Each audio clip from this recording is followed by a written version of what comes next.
దేశంలోని పిల్లలు బాలికలు మహిళలను పోషణ లోపం నుంచి విముక్తం చేస్తూ ఆరోగ్యవంతులను చేస్తానని మాటిస్తున్నాను. జాతీయ పోషణ మాసం సందర్భంగా నేను ప్రతి ఇంటికి సరైన పోషణ పోషకాహారము తాగునీరు పరిశుభ్రతలపై సమాచారం ఇస్తాను. నేను పోషణ అభియాన్ను దేశవ్యాప్త జన చైతన్యంగా మలుస్తాను.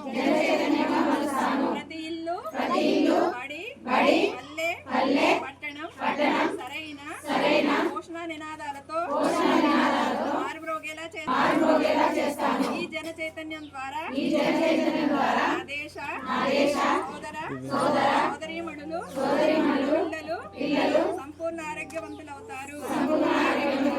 మెరుగైన శక్తి సామర్థ్యాలతో జీవితాలను సార్థకం చేసుకుంటారు. ఇదే నా ప్రతిజ్ఞ.